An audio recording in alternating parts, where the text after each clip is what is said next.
అందుకని సుహాస్ 4 ఏళ్ళు అయిపోయిందంట కలర్ ఫోటో వచ్చి. 4 సంవత్సరాలు అయిందా? తెలియకుండా వెళ్ళిపోయింది టైం అంతా. మరీ ఘోరం అంటే మరి 4 ఇయర్స్ అయిపోతుంది అప్పుడే.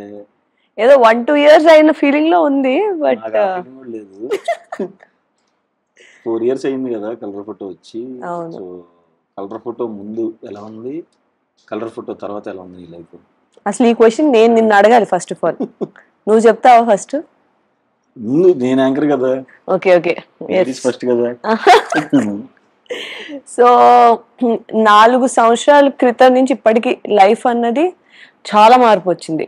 మొదటిగా ముందు మనకి ఒక యాక్టర్ కింద సీరియస్ గా తీసుకోవడానికి అది కొంచెం హెసిటేట్ చేసిన, కొంచెం ఆలోచించిన. 4 ఇయర్స్ నుంచి లైఫ్ అనేది కంప్లీట్ ఒక టర్న్ ఓవర్, ఒక 180 degrees మారిపోయింది. మనకి ఒక యాక్టర్ కింద సీరియస్ గా తీసుకున్నారు మనల్ని, ఒక పర్ఫార్మెన్స్ వైజ్ లోని ఒక మంచి పేరు వచ్చింది, ఒక మంచి సినిమా చేసాం, ఒక చిన్న పొజిషన్ నుంచి ఒక క్రెడిబుల్ పొజిషన్కి వచ్చి మన చుట్టుపక్కల ఉన్న ఆడియన్స్ నుంచే మనకి ప్రేమ కాదు, ఒక జాతీయ స్థాయిలో కూడా మనకి మంచి రికగ్నిషన్ వచ్చింది. అంటే ఇంకా బియాండ్ ఎక్స్పెక్టేషన్స్, మన ఊహకి మించి వెళ్ళింది ఆ సినిమా. కానీ దానివల్ల నాకు చాలా వర్క్ వచ్చింది, చాలా రికగ్నిషన్ వచ్చింది, చాలా రెస్పెక్ట్ వచ్చింది. ఈ విధంగా నాకు ఒక చాలా డిఫరెంట్ పాత్రలు ఎంచుకునే ఒక అవకాశం దొరికింది. బట్ నాకు నిన్ను అడగాలని ఉంది, అసలు 4 years లో నీ లైఫ్ లో ఎలాంటి చేంజెస్ వచ్చాయి? నా లైఫ్ లో నిజంగా చాలా చేంజెస్ వచ్చినాయి. అంటే అంతకుముందు క్యారెక్టర్స్ చేసేవాళ్ళం కదా, హీరో అయ్యే వాటికి నమ్మలేదు. అలా రియలైజ్ అయ్యేలోపు అయిపోయినాయి. ఒక 5 సినిమాలు రిలీజ్ అయినాయి, ఇంకొక 5 సినిమాలు షూటింగ్ లో ఉన్నాయి. ఓ మై గాడ్, చాలా బాగుంది. 5 సినిమాలు వరుస, ఐ మీన్ కంటిన్యూస్ గా ప్యారలల్ గా చేస్తున్నావా? బాగుంది. అంటే మనం సెలెక్ట్ చేసుకుని కదా, మనం సెలెక్ట్ చేసుకునే పొజిషన్ దాకా వచ్చామని చాలా హ్యాపీగా ఉంది. అవును, మనకి అర్థం అవుద్ది ఆ గ్రోత్ ఎలా ఉంది అన్నది. ఇప్పుడు కలర్ ఫోటో ముందు స్క్రిప్ట్ సెలెక్షన్స్ ఎలా ఉండేది మీది, తర్వాత స్క్రిప్ట్ సెలెక్షన్స్ ఎట్లా చేస్తున్నావు? కలర్ ఫోటో ముందుకి సినిమా చాయిస్లు మన దగ్గర ఫస్ట్ ఆఫ్ ఆల్ తక్కువ ఉండేవి, అవకాశాలు తక్కువ ఉండేవి, ఆపర్చునిటీస్ తక్కువ ఉండేవి. దాంట్లోని మనం ఏంటి సెలెక్ట్ చేసుకోవాలి అంత స్కోప్ ఉండేది కాదు. మనం కూర్చుని సెలెక్ట్ చేసుకునే, మనకు వచ్చిన దాంట్లోని ఎంచుకునే లాంటి ఒక పరిస్థితి ఉండేది. ఇప్పుడు ఏంటంటే మన కోసమే మైండ్ లో పెట్టుకుని కథలు రాసి మన వరకు వచ్చే ఒక స్థాయికి వచ్చింది. ఎందుకంటే నాకు కూడా తెలుసు, నిన్ను మైండ్ లో పెట్టుకుని ఎన్ని స్టోరీలు రాశారో నాకు తెలుసు, నాకు తెలియకుండా ఇంకెన్ని ఉన్నాయో. సో అలాంటి ఒక పొజిషన్ కి రాగలిగాం.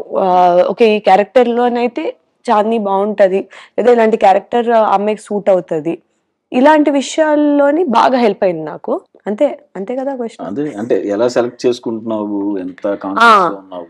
ఇప్పుడు బికాజ్ మనకి ఒక స్టాండర్డ్ సెట్ అయింది కాబట్టి అక్కడి నుంచి మనం ఒక క్యారెక్టర్ కింద ఎలా ఎక్స్ప్లోర్ చేయొచ్చు, వేరే వేరియేషన్స్ ఉన్న ఒక క్యారెక్టర్స్. ఇప్పుడు నువ్వు నెగటివ్ రోల్స్ చేసావు, నేను నెగటివ్ రోల్స్ చేశాను. మనం ఏంటంటే ఒక బాక్స్ లోని పెట్టకుండా ఏ పాత్ర అయినా మనం పోషించగలం, ఎలాంటివైనా చేయగలం అనే ఒక మైండ్ సెట్ తోని చూస్ చేసుకుంటూ ఉన్నాం. సో అదేంటంటే ఇప్పటికీ కొంచెం అది జనాల దృష్టిలోకి కానీ వెళ్ళింది. ఓకే, పాత్రలు వేరే చూస్ చేసుకుంటుంది, డిఫరెంట్ గా పెర్ఫార్మ్ చేసే ఒక స్కోప్ ఉన్న క్యారెక్టర్స్ చేస్తుంది, సినిమాలు మంచి సినిమాలు చేస్తుంది అని ఒక పేరు వచ్చింది. సో అదేంటంటే రావడం ఎంత కష్టం, దాన్ని మెయింటైన్ చేయడం, దాన్ని అలా క్యారీ చేయడం ఇంకా కష్టం. అది అప్పుడు నేను రియలైజ్ అవ్వలేదు. ఇప్పుడు ఏంటంటే మనకు వచ్చే దాంట్లో ఎంత డీప్ గా ఆలోచించాలి, ఎంత కరెక్ట్ గా మనం అడిగేయాలి, ప్రతి అడుగు ఆచితూచి వేయాలి అనే ఒక రెస్పాన్సిబిలిటీ కూడా వచ్చింది. అక్కడి వరకు ఒక కష్టం అంటే అక్కడి నుంచి ఇంకో కష్టం బేసిక్లీ. బట్ అట్లీస్ట్ అక్కడి నుంచి వచ్చే కష్టం కొంచెం ప్రూవ్ అని కాకుండా ఇంకొంచెం ఓకే కన్సిస్టెన్సీ కోసం చేస్తున్న ఒక ప్రయత్నం ఇప్పుడు నాది. ప్రయత్నం. కలర్ ఫోటో తీసేద్దాం. కలర్ ఫోటో కాకుండా తర్వాత నీ ఫేవరెట్ ఫిల్మ్ ఏది? నీది? నాదా? కలర్ ఫోటో తర్వాత ఇప్పుడు దాకా దీంతో ఇంక్లూడ్ అయ్యా? ఏం నువ్వు నాగే బౌన్సర్లు వేస్తున్నావు? రిలీజ్ అయిన సినిమాల్లో ఇప్పటి వరకు ఉన్న దాంట్లో నాకు బాగా నచ్చిన సినిమా అయితే గామి. దానికి నీకు కూడానా మంచి రెస్పాన్స్ వచ్చింది ఆడియన్స్ నుంచి, ఫిల్మ్ మేకర్స్ నుంచి, సినీ ఫైల్స్ నుంచి. అది పక్కన పెడితే ఇప్పుడు నెక్స్ట్ రాబోయే సినిమాల్లోని ఇప్పుడు ఏవం జూన్ 14th రిలీజ్ అవుతుంది. దీంతో పాటు మ్యూజిక్ షాప్ మూర్తి కూడా రిలీజ్ అవుతుంది. ఏవం అనేది ఏంటంటే ఒక మంచి పవర్ఫుల్ క్యారెక్టర్ కదా, పవర్ఫుల్ గా కనిపించే క్యారెక్టర్. పవర్ఫుల్ లా కాదు, సినిమా చూస్తే మనకు తెలుస్తుంది కొంచెం వల్నరబిలిటీ అది షేడ్స్ ఉన్న రోల్ అన్నమాట. సో ఒక పోలీస్ క్యారెక్టర్ నీకు నేను తెలుసు కాబట్టి పర్సనలీ నీకు యాక్చువల్గా ఇదే సెట్ అవుద్ది. ఆ విధంగా నాకేంటంటే చాలా ఒక ఎప్పటి నుంచో నన్ను నేను ఇలాంటి క్యారెక్టర్లు చూసుకుంటే బాగుంటది, మా ఫ్యామిలీ కూడా ఇలాంటి క్యారెక్టర్లు చూసుకుంటే బాగుంటది, నా ఫ్రెండ్స్ కింద మీరు కూడా ఆహా ఈ క్యారెక్టర్ బాగానే సెట్ అయిందే అనుకుంటున్నారు. ఆ కైండ్ ఆఫ్ సాటిస్ఫాక్షన్ ఫుల్ఫిల్ అయింది. దాంట్లో మనం ఈ క్యారెక్టర్ ఎటువంటి వేరియేషన్ తీసుకురావచ్చు అనే ఒక యాక్టింగ్ ప్రాసెస్ ఉన్నది కూడా మనకి సాటిస్ఫై అయింది. సో 1 stone 2 birds లాగా నాకు వర్కౌట్ అయింది ఏవం అనేది. ఫెంటాస్టిక్. గామిలో కూడా నువ్వు పవర్ఫుల్ క్యారెక్టర్ అంటే చూస్తున్నట్టే ఉంది. దాంట్లో కూడా కలర్ ఫోటోలో ఏం కాదు, ఎవరో వచ్చేసి వెళ్ళింది. ఇందులో అయితే ట్రైలర్ చూసినప్పుడు అయితే చాందిని పర్ఫెక్ట్ సెట్ అయ్యి ఇండివిజువల్ గా చాలా స్ట్రాంగ్ కాబట్టి అది ఇంకా ఇన్వాల్వ్ అయి చేసాం అనుకుంటున్నా. కొంచెం అవును. పోలీస్ ఆఫీసర్ ఫస్ట్ టైం కదా? Police officer first time. ఎలా అనిపించింది మరి? ఆ యూనిఫామ్ వేసుకోగానే ఒక తెలియని ఒక కైండ్ ఆఫ్ కాన్ఫిడెన్స్ వస్తుంది. అది ఆపాలనిపించేది మ్యామ్. మళ్ళీ అంత రెడీ అయ్యి పోలీస్ ఆఫీసర్ ఎందుకు వచ్చిందని డౌట్లు వస్తాయి. కానీ నాకు చాలా సార్లు అది వేసుకుని అసలు క్యాజువల్ గా కార్ లో వెళ్ళిపోయి ఎవరినైనా ఏదో చేసే ఇట్రా నువ్వు దా కొత్త స్టేషన్ కు రా అని చెప్పి ఊరికే చెయ్యాలనిపించింది. కానీ మరి చట్టాన్ని మన చేతులు చండాలుగా ఉంటుందని చెప్పి చేయలేదు. బట్ అది వేసుకోగానే ఒక ఫీల్ వస్తుంది. దాంతో ఏంటంటే మనం నడిచే విధానం మారిపోద్ది, లాఠీ పట్టుకునే విధానం మారిపోద్ది. గన్ హెవీగా లేదు, గన్ కొంచెం లోడ్ మారిపోయింది. చంద్రముఖిని చూడండి మారిపోతుంది, చెప్తాను మెల్లగా అని చెప్తాను ఎగిరిపోతున్నాయి.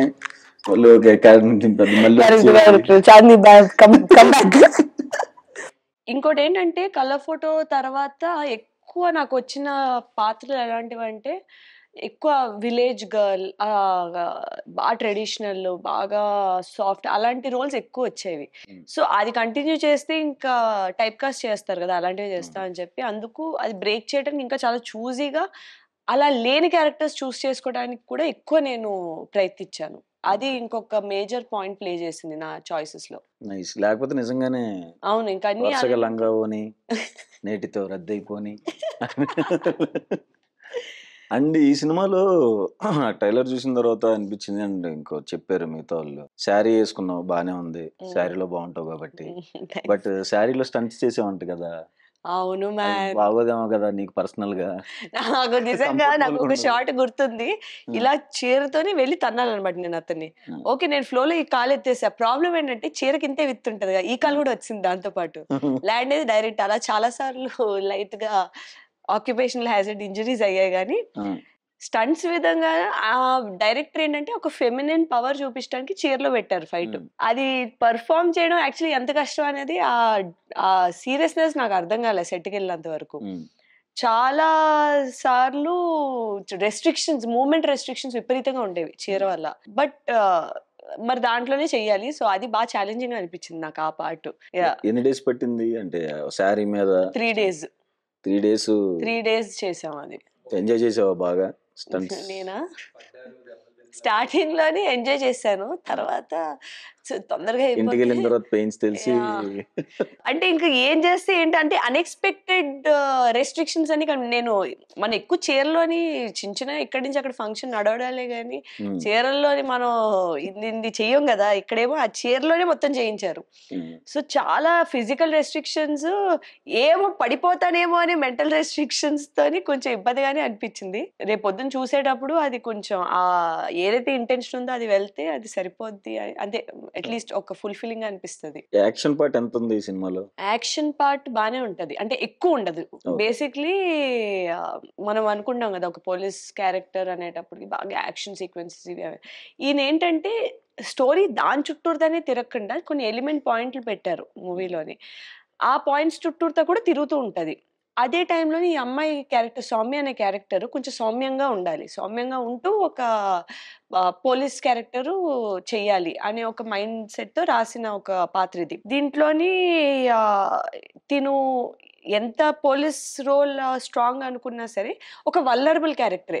ఒక నెమ్మదస్తురాలు, ఒక వికారాబాద్ అనే ఒక చిన్న చోటులోని పుట్టి పెరిగి పోలీస్ అవ్వాలనే దాంతో వచ్చి ఒక సొసైటీ కాదు, ఇలా కాదు అంటే వాళ్ళకి అగెయిన్స్ట్‌గా నన్ను నేను కాపాడుకోగలను, నేను అవును ఆడపిల్లని అయితే ఏంటి అని ఒక క్వెషన్ చేస్తూ తను ముందుకెళ్తూ ఉంటది. కానీ ఆ వల్నరబిలిటీ ఫ్యాక్టర్, ఆ స్వీట్‌నెస్, ఆ క్యూట్‌నెస్ బిగ్గర్ దెన్ రియాలిటీ కాకుండా, అగెయిన్స్ట్ ద విండ్ కాకుండా ఒక నీట్‌గా girl next door character police అయితే ఎలా ఉంటదనే ఒక రియాలిటీలోనే ఉంచారు. ఓవర్ ద టాప్ స్టంట్స్ లేకుండా కొడితే రియాలిటీగా అటు ఉంటది. వెళ్ళిపోయి అలా అటు ఉండదు. వికారాబాద్‌లో పడటం అయ్యేం ఆహా! ఉండవు. లేదు అలా ఉండదు. బట్ ఎప్పుడు అవసరమో అప్పుడు తను స్టాండ్స్ తీసుకుని నించునే ఒక పాయింట్ కూడా వస్తది. అదేంటంటే క్యారెక్టర్ ఆర్క్ ప్రకారంగానే ఉంటది. మధ్యలో సడెన్‌గా తనకొచ్చేదు. ఓకే. మీకు స్లోగా బిల్డప్ అయిన తర్వాతే చూపిస్తారు. ఆ అమ్మాయి ఈ పొజిషన్‌కి ఎలా వచ్చింది అన్నది. మీకు ఓకే. స్టార్టింగ్‌లో చూపించకుండా. So, okay. నాకు అది కూడా కొంచెం రియాలిటీకి దగ్గరగా అనిపించి నచ్చింది నాకు ఆ character arc. Nice. And Navdeep అన్న ప్రొడ్యూసరు. హ్మ్. ఎలా అనిపించింది కొలాబరేషన్? సో, నీకు తెలుసు నవదీప్ మనకి ఫ్రెండే గాబట్టి, ఈ సినిమా గురించి ఫస్ట్ ప్రకాష్ గారు చెప్పినప్పుడు గూడా, తను ఫస్ట్ తనకి మైండ్‌లో నేనే వచ్చాను. ఎందుకంటే హ్మ్. బయట మనకు తెలుసు కదా! హ్మ్. సో, తను అనుకున్నాడు చాందిని అయితే బావుంటదని. ఆయన అప్పుడు కలర్ ఫోటో అది చూసారు. తను అనుకున్న క్యారెక్టర్‌కి, ఈ క్యారెక్టర్‌కి కొంచెం డిఫరెన్స్ ఉంది. మరి దీన్ని పుల్ ఆఫ్ చేయగలదా లేదా అనే డౌట్ కూడా ఎళ్ళింది ఆయనకి. ఓకే. ఎళ్ళినప్పుడు ఆయన అప్పుడు మన ఇంటర్వ్యూలు చూసారు. ఆ! అయ్యో! కలర్ ఫోటో అది నిజం కాదండి. ఇది నిజం అనుకున్నాను. అనుకుని ఇలా ఇదే కదా మనం చూస్తుంది క్యారెక్టర్ అనుకుని ఇంకా ఆయన ఇంటర్వ్యూస్ చూసి కన్విన్స్ అయ్యి నన్ను కాస్ట్ చేశారు. ఓకే. ఇంకా ఇట్ వాస్ ఈజీ. ఈ క్యారెక్టర్‌లోకి మనం వెళ్ళడం కొంచెం ఈజీగానే అయిందనమాట. అంటే ఇప్పుడు నువ్వు ఫ్యామిలీ డ్రామాలోని కష్టపడి చేసినట్టు కాకుండా నాకు కొంచెం ఈజీగా ఎళ్ళిపోయాను నేను దీంట్లో మన క్యారెక్టర్ కాబట్టి. అంటే జనరల్‌గా కలర్ ఫోటో అంతే. సినిమా చూసి ఛాన్సులు రావాలి. జనరల్‌గా సెలెక్ట్ చేస్తారు. ఈ సినిమా ఇందులో బా చేశాం. ఇంటర్వ్యూలు చూసి సెలెక్ట్ చేయటం నాకు తెలిసి ఈమెననుకుంటా. ఇదే ఫస్ట్ టైమ్ అనుకుంటా. ఇంటర్వ్యూలు చూసి ఇంటర్వ్యూలు కూడా ఇంత ఇంపార్టెంట్ ఉంటాయని చెప్పి నాకు అప్పుడే తెలిసింది. అంటే ఈ సినిమా ఏదన్నా రియల్ ఇన్సిడెంట్‌కి ఏమన్నా సంబంధం ఉందా? డైరెక్టర్‌కి సంబంధించింది లేకపోతే ఫిక్షనా? డైరెక్టర్‌కి సంబంధించి రియల్ ఇన్సిడెంట్ ఏం లేదు గానీ, కొన్ని పాయింట్స్ ఏవైతే ఉన్నాయో అవి డెఫినెట్‌లీ మన చుట్టుపక్కల మనం విన్న ఒక పాయింట్స్‌ని ఒక ఎక్స్‌ట్రీమ్ సెన్స్‌లో ఎలా కనిపించొచ్చు. ఓకే. ఈ ట్రైలర్ చూసుంటే దాంట్లోని నాదో డైలాగ్ ఉంటది. పొట్టి బట్టలేసుకుంటే చంపేసినా హ్మ్. తప్పులేదా అని. అవును. ఇప్పుడు ఇది డైరెక్ట్ ఏదో ఒక దాని నుంచి తీయక్కర్లేదు. బట్ ఇలాంటి సన్నివేశాలు మనం చూస్తున్నాం గదా! ఎక్కడో ఎవరో అమ్మాయి ఒక షార్ట్ డ్రెస్ ఏసుకొని ఎక్కడో వెళ్తే తన్ని చంపేస్తే విక్టిమ్ బ్లేమింగ్ లాంటివి జరుగుతూ ఉంటాయి. హ్మ్. ఆ అమ్మాయి మరి ఆ టైంలో ఆ బట్టలేసుకొని ఎందుకెళ్ళిందని. హ్మ్. సో, ఇలాంటి కొన్ని పాయింట్స్ మేము అంటే దాన్ని ప్రత్యేకంగా చూపించకుండా స్టోరీలోని జస్ట్ ఫ్లోలోని ఓకే. క్యాజుయల్‌గా చూపించినట్టు చూపిస్తాం మేము. ఓకే. సో దట్ దాని మీద ఎక్కువ హైలైట్ ఉండదు గానీ, ఆ పాయింట్ రిజిస్టర్ అయ్యేలాగా. సో, ఇలాంటి కొన్ని పాయింట్స్ మనం చుట్టుపక్కల జరిగిన వాటి నుంచి పెట్టాము. But overall it's a fiction story. Okay. హ్మ్. అంటే ఇది ట్రైలర్‌లో చూసినప్పుడు ఎవరో సైకో కిల్లర్ ఉన్నాడు. హ్మ్. వింత వింతగా చూస్తున్నాడు. కొంచెం తేడాగా ఉన్నాడు అతను. ఏముంటది ఆయన సైకోకి సంబంధించిన ఆయనతో అంటే ఎంతవరకు ఉంటది ఆ క్యారెక్టరు? సో, 'వశిష్ఠ సింహ' తను చేశాడు. హ్మ్. ఆయన మనకి ఈ 'కేజీఎఫ్‌లో' చేశారు. అవును. ఆయన 'నారప్ప' వీటన్ని చేశారు. చాలా మంచి యాక్టరు. అతని వాయిస్ బాగా గంభీరంగా ఉంటది. పాడుతూ ఆల్ ఆఫ్ దిస్. ఈ రోల్ ఏంటంటే ఆయనది నేను సరిపోనా అనే ఒక క్యారెక్టర్. బేసిక్‌లీ మనకిప్పుడు యంగ్ యూత్ అబ్బాయిలు ఉంటారు గదా! హ్మ్. అబ్బాయిలు గాని, అమ్మాయిలు గాని మనకి ఎలా ఉంటదంటే, ఇలా అనుకుంటున్నా, అలా అనుకుంటున్నా అంటే మనసులో అనిపిస్తది. నేను సరిపోనా? అక్కడే ఎళ్ళాలా? మనం సరిపోమా? అనిపిస్తది గదా! హ్మ్. అది ఒక స్పెసిఫిక్ పాయింట్ ఆఫ్ వ్యూలో చూపిస్తాం ఇది. ఓకే. అతని క్యారెక్టర్. డార్క్ క్యారెక్టర్ అది. ఓకే. కానీ రిలేటబుల్ క్యారెక్టర్. అసలు ఆ బ్యాలెన్స్ బాగా ప్లే చేశారు. మా డైరెక్టర్ ప్రకాష్ గారు. క్యారెక్టర్స్‌కి ఏది బ్లాక్ అండ్ వైట్ కింద చూపించలేదు. అన్నీ ఒక గ్రేష్ క్యారెక్టర్స్ కిందే చూపించారు. ఇంకోటేంటంటే ఏవైతే పాత్రలున్నాయో ప్రతి ఒక్కళ్ళకి ఒక ట్యాగ్‌లైన్ ఉంటది. ఇప్పుడు అశ్వుదేమో నా బాడీ సూపర్ డీలక్స్. హ్మ్. భరత్‌దేమో there are no coincidences in a crime only mistakes. So, ఇలా ఇప్పుడు ఇవన్నీ ఏంటంటే ఎక్కడి నుంచో వచ్చిన క్యారెక్టర్స్ కాదు. మన చుట్టుపక్కల ఉన్న క్యారెక్టర్స్‌నే పెట్టి తీసినట్టుంటది. సో, సినిమాకి ఎవరైనా రేపు పొద్దున ఎళ్లి చూసినప్పుడు ఏదో ఒక క్యారెక్టర్‌తో కనెక్ట్ అవుతారు. అది సౌమ్య క్యారెక్టర్ అయ్యుండొచ్చు, యుగంధర్ క్యారెక్టర్ ఇందాక వశిష్ఠ అన్నా అవును. గదా! అతని క్యారెక్టర్ అయ్యుండొచ్చు, భరత్ క్యారెక్టర్ అయ్యుండొచ్చు, అశు క్యారెక్టర్ అయ్యుండొచ్చు. లేదా గోపరాజ్ రమణ గారు ఉన్నారు ఇందులోని. డిఫరెంట్ క్యారెక్టర్స్ ఉంటాయి కాబట్టి ఒక్క డ్రైవింగ్ ఫోర్స్ కాదు మనకి, ఒకళ్ళే రిలేట్ అయ్యేలా. సో వెళ్ళే వాళ్ళ బట్టి వాళ్ళు ఎటువంటి పరిశ్రమాల్లో పెరిగారు, వాళ్ళ మైండ్ సెట్ ఎలా ఉంది బట్టి ఒకరికి ఒక క్యారెక్టర్ కనెక్ట్ అవుద్ది. అండ్ ఏవం అనే దాని టైటిల్ మీనింగ్ కూడా ఇది ఇలా జరిగింది, ఇది మంచి జరిగింది, చెడు జరిగింది, కరెక్ట్ జరిగింది అవే ఉండదు. జరిగింది ఇలా చూపిస్తాం, అన్ని గ్రేష్ గా చూపిస్తున్నాం. దాని టేక్అవే ఏంటి అన్నది ఆడియన్స్ మీద డిపెండ్ అయి ఉంటుంది, ఏ క్యారెక్టర్ కనెక్ట్ అయ్యి వెళ్ళారు అని. ఈ పాయింట్స్ కూడా నాకు బాగా నచ్చింది ఈ మూవీలో. గోపరాజు రమణ సార్ కూడా చాలా నీట్ గా ఒక పోలీస్ బాబాయ్ కరెక్ట్ గా సెట్ అయ్యారు అసలు ఆయనతో నేను ఆల్రెడీ ముందు ఒక సినిమా కూడా చేశాను.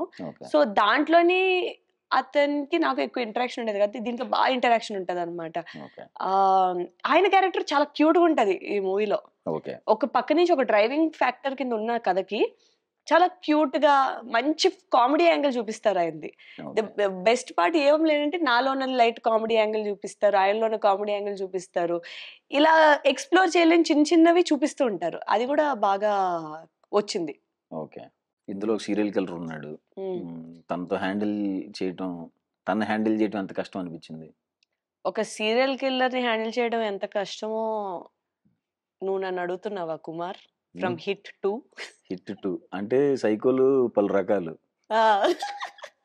అందులో నేను ఒక రకమైన సైకో, ఇందులో చూస్తుంటే అతను ఒక రకమైన సైకో, ఫ్యామిలీ డ్రామాలో కైండ్ ఆఫ్ సైకో. సో ఒక్కొక్కరు ఒక సైకో లాగా ఉంటారు కదా, ఈ సైకో కిల్లర్ ని ఎలా హ్యాండిల్ చేసావని? ఈ సైకో కిల్లర్ ని నీకంటే నేనే పెద్ద సైకోనరా అని చెప్పి రివర్స్ కొట్టుకోండి, అది వాళ్ళకి ఇంకా తెలియదుగా. లాస్ట్ లో మనం చూపిస్తాం ఎవట్రా సైకో నీకంటే మనం ఉన్నామని. మన లైట్ గా రియల్ లైఫ్ చూపించేటప్పటికి వాడే బయటకు వచ్చాడు. ఇప్పుడు ఆ స్టంట్స్ అన్ని తనతోనే ఉంటాయా? ఆ సినిమా చూడాలా మరి? ప్రీమియర్ కి ఏమైనా పిలుస్తారా లేకపోతే డైరెక్ట్ థియేటర్ లోనేనా? నేను అసలు యాక్చువల్లీ నేను ప్రీమియర్ కి ఇన్వైట్ చేద్దాం వస్తే ఇలా ఏమో ఇంటర్వ్యూ పెట్టారు. ఓహో, మాకైతే ప్రీమియర్ టికెట్ ఉంటుందా? ఏం మాట్లాడుతున్నావు అసలు, నా పక్కనే నువ్వు మధ్యలో ఎక్కడికి వెళ్ళకూడదు. సో ఏవం మా చాందిని చౌదరి చేసిన ఏవం జూన్ 14న, జూన్ 14వ తారీఖున థియేటర్స్లో రిలీజ్ అవుతుంది. అందరూ తప్పకుండా చూడండి. ట్రైలర్ చాలా ఇంట్రెస్టింగ్ ఉంది, సినిమా ఇంకా బాగుంటుందని అనుకుంటున్నాం. తను డిసప్పాయింట్ చేయదని నమ్మకంతో 14వ తారీఖు అందరం కలిసి థియేటర్లో చూద్దాం. Thank you Suhas, thank you so much. నేను అమ్మాయిని, నన్ను నేను కాపాడుకోగలని సొసైటీకి ఎలా చెప్పాలి?